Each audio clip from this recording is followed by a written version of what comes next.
The scent of burning sugar, that's what I remember most.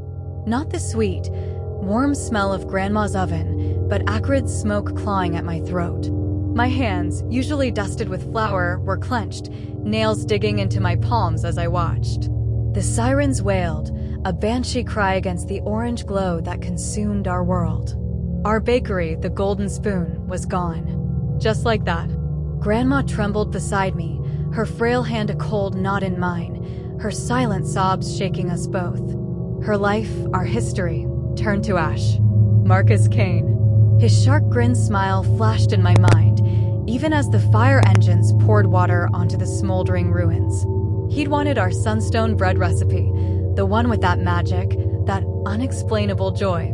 Grandma had refused. "Some things aren't for sale, Anya," she'd said, her eyes bright with defiance. "The Sunstone is for sharing, not for corporate greed." His answer? Fire. My gut twisted with certainty, even when the officials, paid by his lawyers, ruled it accidental. "No evidence," they said, their eyes carefully avoiding mine. Liars. Grandma never recovered. She faded day by day, like a dying ember. Then came the ultimate insult. Titan Foods launched Sunstone Delight. I saw the commercials, heard the jingle, watched Marcus Kane on TV, beaming. His innovation, his joy for the masses. It was a travesty, a pale, chemical ghost of our bread, with none of its soul. Yet it was everywhere, on every shelf, filling his pockets with billions while local bakeries shuddered.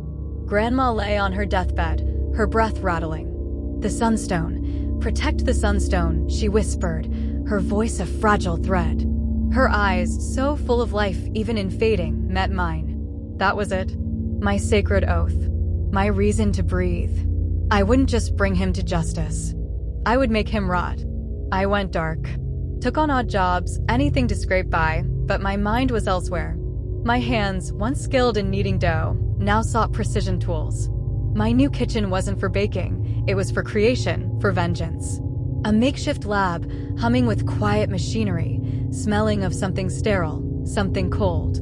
Grandma, in her final moments, had confided the deepest secret of the Sunstone. It wasn't just old spices. It was a specific microfungus. Rare, fussy, growing only in a unique mineral-rich soil, deep in an ancient, forgotten cave system. Our ancestors had tended it like a sacred flame. Now, I would wield it like a weapon.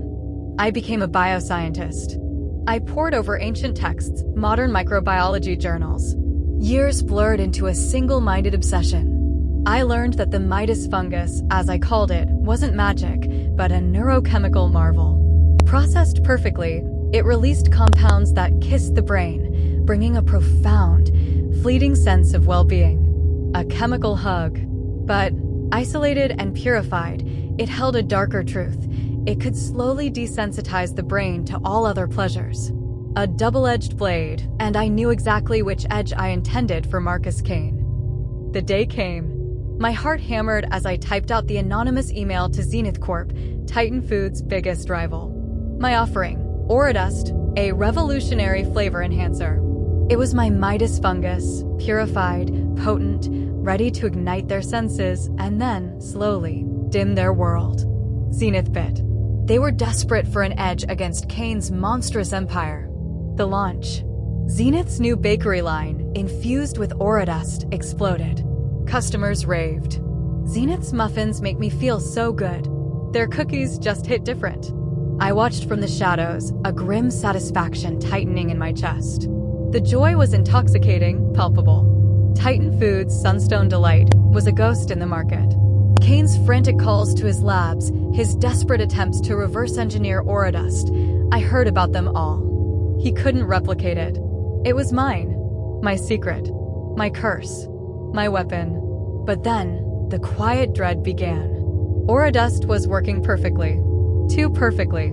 Customers, once delighted, started showing the other side of the coin. Their lives outside of that fleeting, artificial bliss felt dull. Their favorite movies were boring. Conversations with friends flat. Even their own children seemed less engaging. A quiet apathy spread, masked by the smiles of contentment.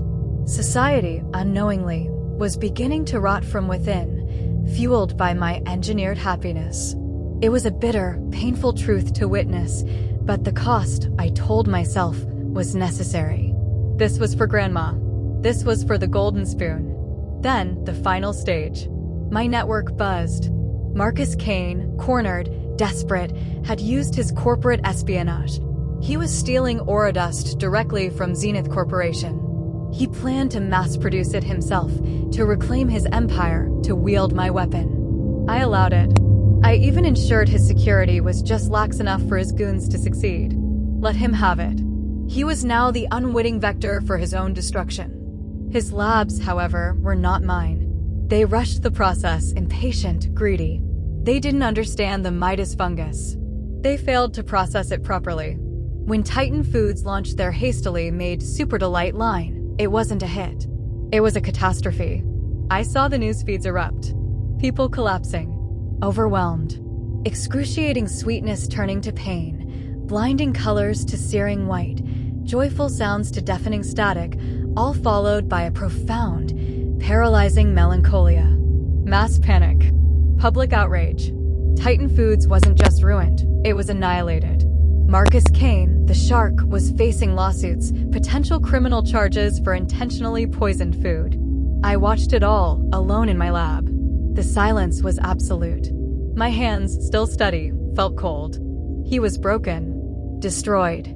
My revenge was complete. But the world outside, it was still subtly gripped by AuraDust's invisible tyranny. People were outwardly content, but inwardly hollow. My grandmother's Sunstone Bread, the true one, had contained a second, equally rare ingredient, a unique strain of beneficial gut bacteria that counteracted the desensitizing effects of the Midas fungus. That was the real magic, the balance. I had deliberately, coldly, withheld that counteragent when creating AuraDust.